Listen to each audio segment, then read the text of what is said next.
So the fifth question is asking us to find the coefficient of the term x to the second power times y to the third power in this expansion to the fifth power. So to do this in a more simplified manner, we can use Pascal's triangle. And Pascal's triangle might look kind of complex, but it's actually really simple, and you don't have to memorize the whole thing. The only thing you actually really need to memorize from it is the first four numbers, which is 1, 1, 2, 1. Because the rest of the numbers, or the rest of the rows, you simply add from the previous ones. So we know that all rows start and end with 1, and the middle terms, or the numbers in the middle of the rows, are just the sum of the previous ones. So the next row, for example, is going to be 1, 4, 6, 4, 1. The next one's going to be 5, 10, 10, 5, 1, and so on and so forth. So it's really actually not that hard, and you don't have to memorize a lot of stuff. So this is the row that we're going to use since it's the fifth row, which corresponds to the expansion to the fifth power. And the next property that we should know about Pascal's triangle is that the power of x decreases as you go this way, whilst the y power increases as you go this way. So in this coefficient, x is going to be to the fifth power because it's going to be at its highest power. And the highest power of x or of y in each row corresponds to the number of the row. So this is the fourth row, so the highest power would be x to the fourth, this x to the third, x to the second. And then for this coefficient, x is going to be to the 0th power, which basically means that it's not even present. So here we're going to have x to the fourth, we're going to have x to the third, x to the second, which already corresponds to this one, which means that y is going to be to the third power here. We could also do the same thing. So y is going to be to the 0th power for 1, and then it's going to be 1 here, 2, and then 3, exactly as we had seen it. So we know that the coefficient is 10 here, right? So then we're just going to plug it in. So we have 10 times x squared times y to the third power. And we know here that x is 2x, and we know that y is negative 3y. So we're basically just going to do 10 times 2x squared times negative 3y to the third power. We're going to do 10 equals 4x squared times negative 27y to the third.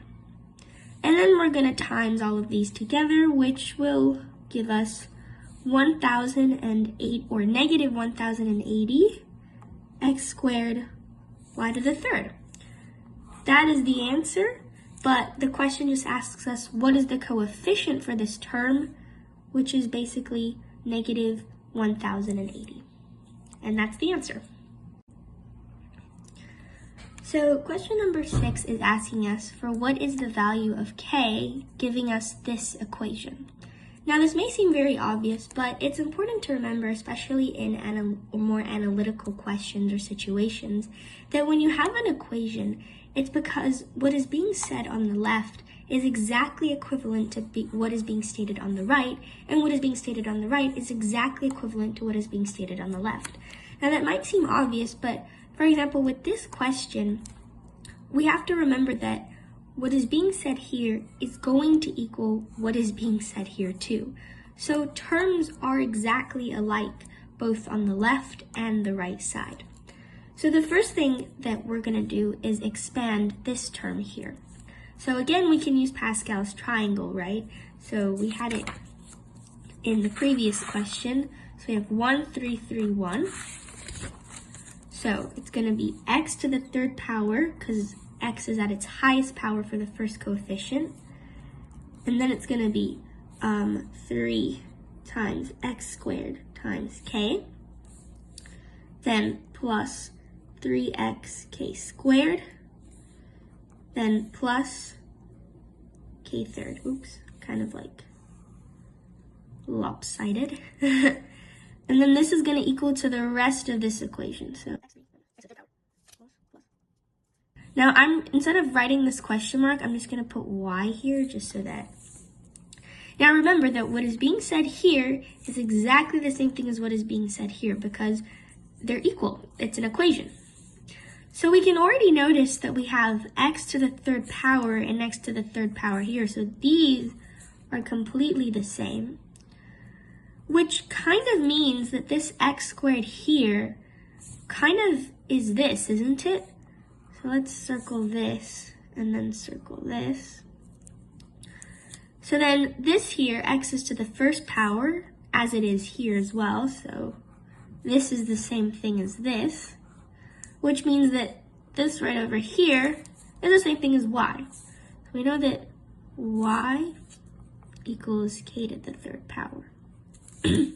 So to find what k is, we have to find one of the terms on this side that doesn't have k so that we can isolate it and we can find its value.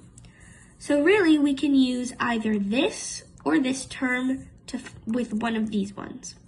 Now for the summative, out of preference, or really not out of preference, just kind of like out of randomness, I chose these ones to work with, but you could totally work with these ones too. There really isn't any like simpler way. They both kind of end up going the same way. So 3x k squared is the same thing as positive 1/3 x.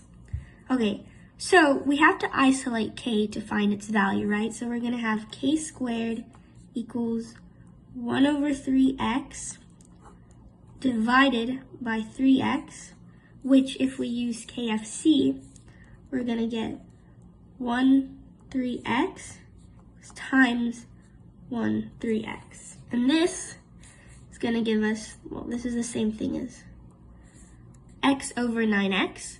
Now we can cancel the x's out. So we basically just have 1/9.